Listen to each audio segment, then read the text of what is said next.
उनको गाड़ी से रौंद के दबाया जा रहा है, नौजवानों की नौकरी ली जा रही है, उनका जीवन खतरे में डाला जा रहा है।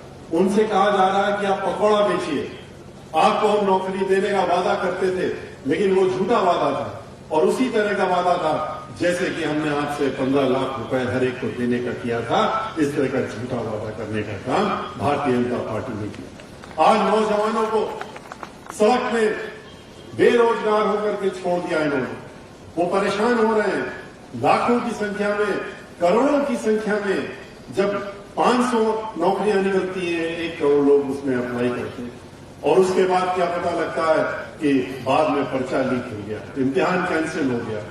ये सिलसिला पिछले 5 सालों से चल रहा है। आज किसान के साथ में, महिलाओं के साथ में, बेरोजगार लोगों के साथ साथ में जो अन्य मेहनत कश लोग हैं, जिनके छोटे छोटे उद्योग चलाते थे, जहां नौकरियां मिलती थी, वो लोग भी आज दहशत में, उनकी भी आज कारखाने बंद हो गए, दुकानें बंद हो गई, वो सब भी परेशान है। आज उत्तर प्रदेश में खुश कौन है? आज किधर जो लोग रोजगार वाले हैं, जो रोजगार देने वाले हैं, वो दोनों ही दुखी हैं। रोजगार देने वालों को ये लूटने का काम करते हैं। समाजवादी पार्टी ने तो लूट मार करी थी अपने 5 साल में। जब उनकी सरकार आती है तो वो लूट मार, डकैती, फिरौती, बलात्कार, इसकी तो छड़ी लगा देते हैं। लेकिन भारतीय जनता पार्टी उनसे पीछे नहीं रही है, उनसे एक कदम आगे ही बढ़ रही है। किस तरीके से हाथरस में कांड हुआ, किस तरह से दलितों का उत्पीड़न हुआ पूरे प्रदेश में, किस तरह से महिला को रात में 2 बजे उसका पहले बलात्कार होता है, उसके बाद उसका देह भी उसके घर वालों को नहीं दिया जाता है और उसको जला दिया जाता है। किस तरह से ब्राह्मणों को मारा गया, किस तरह से 500 से ज्यादा ब्राह्मण लोगों की हत्याएं हुई उत्तर प्रदेश में, किस तरह से 100 से ज्यादा ब्राह्मण समाज के लोगों का एनकाउंटर हो गया उत्तर प्रदेश में। किस तरीके से एक लड़की, 16 साल की लड़की खुशी दुबे, उसकी शादी होती है और 1.5 साल के बाद, 1.5 साल से आज उसको जेल में बंद कर रखा है। 1 दिन पहले शादी हुई थी, उसको भी जेल में ले जाके बंद कर दिया और उसको आज भी जेल में बंद कर रखा। इस तरह की सरकार है। किसको इन्होंने, किसका साथ दिया है? कहते हैं सबका साथ सबका विकास। किसका विकास किया है? सिर्फ विनाश के अलावा उत्तर प्रदेश में करा क्या है इन्होंने? बहुजन समाज पार्टी की सरकार को याद करिए, सर्वजन हिताय, सर्वजन सुखाय की बात कही थी अगर, तो करके दिखाने का भी काम बहन मायावती जी ने किया था। सर्वजन हिताय, सर्वजन सुखाय में सबको साथ में लेकर चलने का काम किया था। चाहे वो अल्पसंख्यक समाज के लोग हों, चाहे अपर कास्ट में ब्राह्मण समाज के लोग हों, अन्य समाज के लोग हों, चाहे पिछड़ा वर्ग समाज के लोग हों, चाहे दलित समाज के लोग हों, सबको उनका उचित स्थान मिलने का काम किया गया और हर एक को उसका मान सम्मान जो है वापस दिलाने का काम बहन मायावती जी ने किया था। 23 नए जिले बनाए थे उत्तर प्रदेश में, नए जिले बना करके विकास करने का काम किया था। आज जो एक्सप्रेसवे, पहली एक्सप्रेसवे उत्तर प्रदेश की है, नोएडा से लेकर आगरा तक की, बहन मायावती जी की देन है। जेवर एयरपोर्ट बहन मायावती जी की देन है। आज जितनी भी 1 दर्जन से ज्यादा यूनिवर्सिटी उत्तर प्रदेश में जो अंतर्राष्ट्रीय स्तर की हैं, वो बहन मायावती जी ने दिया है। 5000 से ज्यादा जूनियर हाई स्कूल बहन मायावती जी ने दिया। 29,000 प्राइमरी स्कूल बहन मायावती जी ने उत्तर प्रदेश में देने का काम किया। 29,500 अम्बेडकर गांव का उन्होंने समग्र विकास करने का काम किया। बहन मायावती जी ने चौतरफा विकास करने का काम किया और कानून द्वारा कानून का राज चलाने का काम किया। महिलाएं जो थी सुरक्षित थी, रात में 12 बजे भी घर से निकलना होता था, हिचकती नहीं थी, घर से निकल जाती थी, क्योंकि उनको ये मालूम होता था कि वो जानती थी कि हमारी तरफ कोई गलत निगाह उठा के नहीं देख सकता, क्योंकि उत्तर प्रदेश की मुख्यमंत्री बहन मायावती जी है, जो कि अपनों को भी नहीं छोड़ती।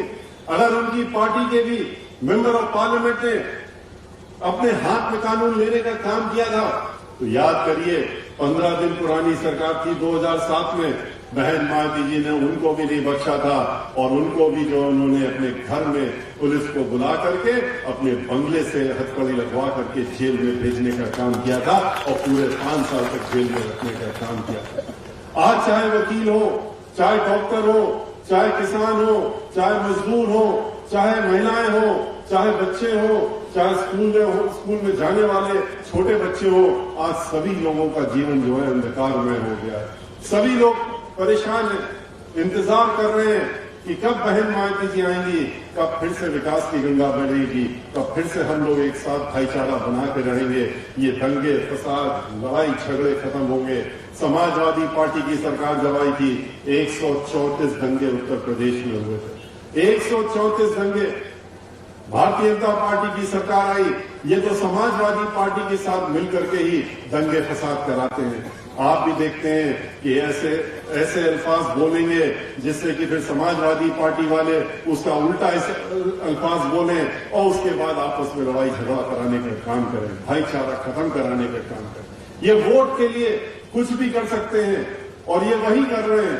वोट की राजनीति के लिए ये लोगों को आपस में लड़ा करके और सिर्फ एक मुखौटा ओढ़ करके दिखा करके कि हम तो बड़े धर्माधिकारी हैं और वोट लेने की बात करते हैं। क्या किया इन्होंने धर्म के नाम पे? कौन सा धर्म का काम किया इन्होंने? अयोध्या का मंदिर आज 2.5 साल हो रहे हैं सर्वोच्च न्यायालय के निर्णय को आए हुए और आज उसकी नींव भी नहीं बन पाई है। तो जबकि लाखों करोड़ रुपया इकट्ठा किया इन्होंने राम मंदिर के नाम पे, और वो तो सुप्रीम कोर्ट की देन थी, इसलिए वो मंदिर बनेगा।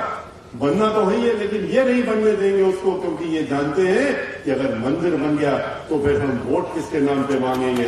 ये तो राम को इस्तेमाल करते हैं वोट के लिए, ये भगवान को भी वोट की वस्तु बना देते हैं। ये घूम करके राम का नाम लेकर के आपसे वोट मांगने का काम करते हैं। इन्होंने चाहे अयोध्या हो, चाहे वृंदावन हो, चाहे मथुरा हो और चाहे वाराणसी हो, इन्होंने कहीं पर भी कोई काम नहीं किया। अयोध्या में भी जो काम हुए थे वो बहन मायावती जी के कार्यकाल में हुए थे। अगर वहां 14 कोसी परिक्रमा का पूरा विकास हुआ था, सीवेज ट्रीटमेंट प्लांट लगा था, वहां पर सरयू नदी का तट ठीक किया गया था, वहां पर बाकी बिजली घर दे करके विकास करने का काम किया गया था, तो वो सिर्फ और सिर्फ बहुजन समाज पार्टी की सरकार में हुआ था। इन्होंने तो खाली रुपया इकट्ठा किया और वहां पर लगाने का कोई काम नहीं किया।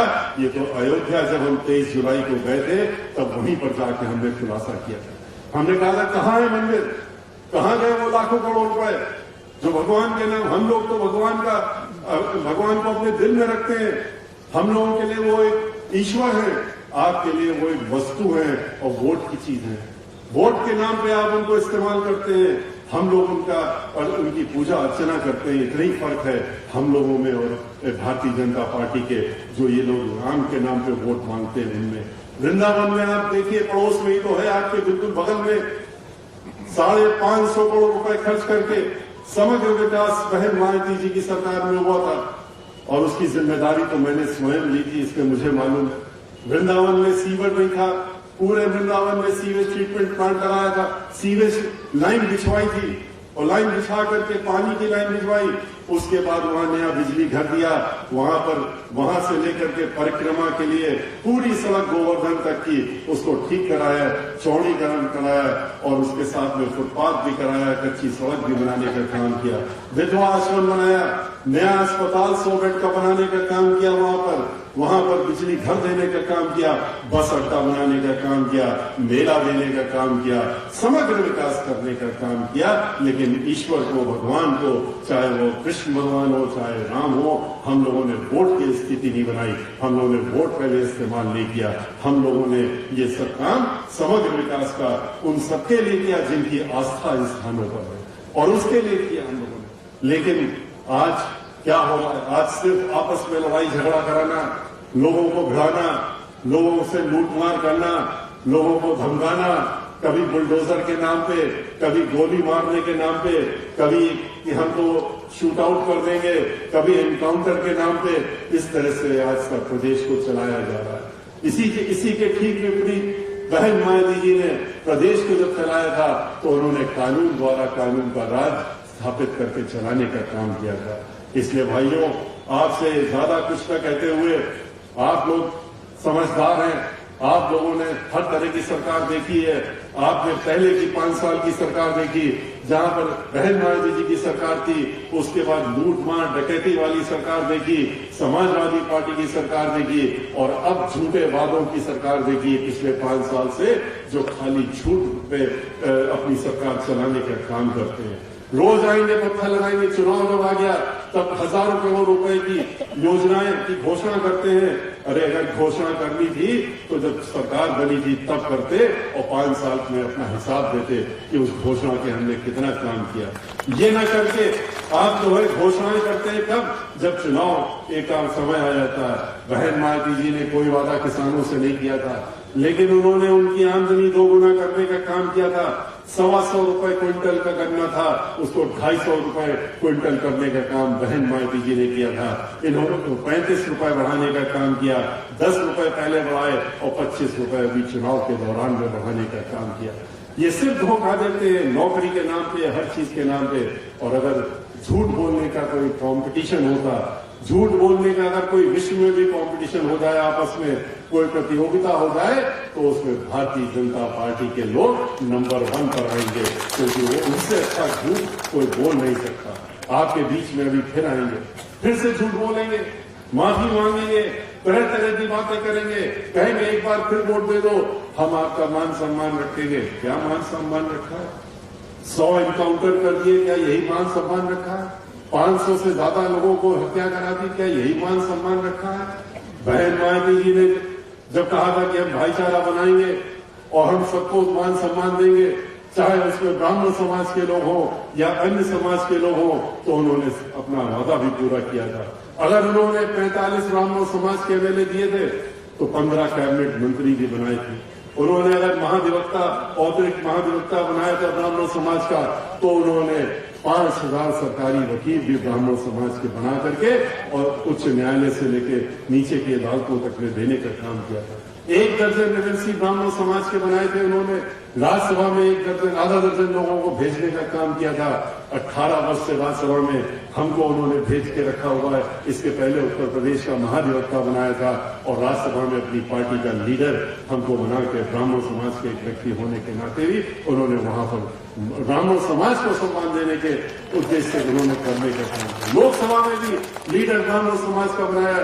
खाली ब्राह्मण समाज के बारे में नहीं किया उन्होंने किसी भी समाज को ले लीजिए, अल्पसंख्यक समाज ले लीजिए, मुस्लिम समाज ले लीजिए, उन्होंने उसी प्रकार से वहां पर भी देने का काम किया था, उसी प्रकार से मंत्रालय देने का काम किया और सम्मान देने का काम किया था। पिछड़ा वर्ग को ले लीजिए तो उन्होंने कोई हाथ पीछे नहीं खींचा था, उनको भी बढ़ चढ़ करके देने का काम किया था। खाली दलित समाज के साथ में नहीं किया था, उन्होंने हर समाज के साथ नहीं किया। दलितों के साथ में तो जो किया था क्या ही था, बाकी के साथ में भी किया। समाजवादी पार्टी की तरह नहीं कि दलित समाज के लोगों से कहते हैं आज तो हमको वोट दे दो, हम हमारे साथ में आ जाओ। क्या वो भूल जाएंगे किसने लोकसभा में संविधान का संशोधन बिल फाड़ा था? कौन भूलेगा इसको? किसने, कौन इनकी जो जिस तरीके से पूरे उत्तर प्रदेश में, चाहे वो भारतीय जनता पार्टी हो और चाहे समाजवादी पार्टी हो, उन्होंने किस तरह से उत्पीड़न मचाया हुआ है हर समाज का। उसमें दलित समाज को भी उन्होंने, अगर ब्राह्मण समाज के साथ में उन्होंने किया तो दलित समाज को भी उन्होंने पीछे नहीं छोड़ा है और अन्य समाज को भी उन्होंने डराने धमकाने का काम किया।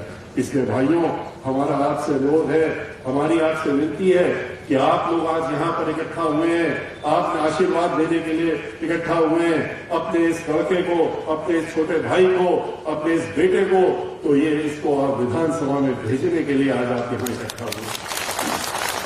और मैं ये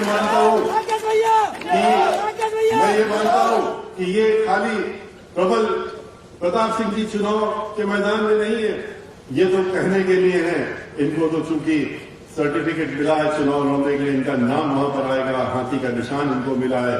लेकिन आप में से जितने लोग यहाँ मौजूद हैं, हमारी निगाह में और हमारी पार्टी की निगाह में, तो आप सब हमारे प्रत्याशी हैं और प्रत्याशी के रूप में आए। और मुझे पूरा विश्वास है कि जिस तरीके से ये आपके बीच में इतने ज्यादा प्रचलित हैं और आप इनको इतना चाहते मानते हैं अपना, तो इनको जब विधानसभा में भेजेंगे तो आपके इस क्षेत्र का जो रंग रूप है वो बदलने के काम, उसकी जिम्मेदारी इनकी होगी। हम लोग तो इनके साथ में खड़े होंगे पीछे से, लेकिन ये करने का काम ये जरूर करने का काम करेंगे। और इसी के साथ में आपका ज्यादा वक्त न लेते हुए आपसे पुनः ये अनुरोध करते हुए कि अब की बार चुनाव वाले दिन, चुनाव आपका कुछ ही दिन बाद है, 10 तारीख को आपका वोट पड़ना है और वोट पड़ने की आज कितना समय रह गया, मुश्किल से 3 दिन रह गए। इन 3 दिन में अपने घर घर जा करके अपने लोगों के बीच में, नातेदार रिश्तेदारों के बीच में उनको इन बातों को बताने का काम करिए और इस तरह से बताइए, इस तरह से इस 4 दिन का समय इस्तेमाल करिए जैसे कि आप खुद ही प्रत्याशी हैं, आप खुद मैदान में खड़े हुए हैं और उस तरह से काम करने का काम करिए और उनसे भी कहिए और आप भी अपना ये ध्यान रखिए कि अब की बार आने वाली 10 तारीख को जब वोट डालने का समय आए तो घर में मत बैठे रह जाइए। आज जिस तरह से इतनी ठंड पड़ रही है, मौसम इतना खराब है, इसके बाद भी आप लोग यहाँ इतनी बड़ी संख्या में इतनी देर से बैठे हुए हैं और जिस तरह से अभी हम देख करके आ रहे हैं अलीगढ़ में लाखों की संख्या में लोगों को वहां पर कल पानी बरसा था, उसके बाद भी आज वहां जिस तरह से लोग इकट्ठा थे। पिछले कई दिनों से बहन मायावती जी आज अपनी मीटिंगें कर रही हैं, हर जगह पर जिस तरह से लोग आ रहे हैं, लाखों लाखों की संख्या में आ रहे हैं, तो उस तरीके से आप लोग भी आज यहाँ इकट्ठा हुए हैं। तो आने वाले 10 तारीख को आप लोग इस बात का ध्यान रखिएगा कि घर से सुबह उठ करके सबसे पहला काम जो करिएगा वोट डालने के लिए जाइएगा।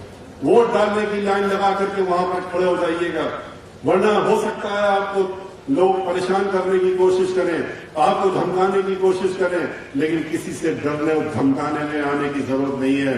श्री कपिल मिश्रा ने आपसे पहले ही कहा है, अब तो आपको मालूम भी है, उन लोगों को भी मालूम हो गया कि बहन मायावती जी आ रही हैं और अब की बार इतना ही बता देना उनके लिए काफी है जो डराने धमकाने का काम करें। लेकिन मेरा आपसे ये अनुरोध है कि अगली आने वाली 10 तारीख को अपने घर में स्नान ध्यान, पूजा पाठ और नाश्ता खाना ये सब आप बाद में करिएगा, ये सब लौट के करिएगा।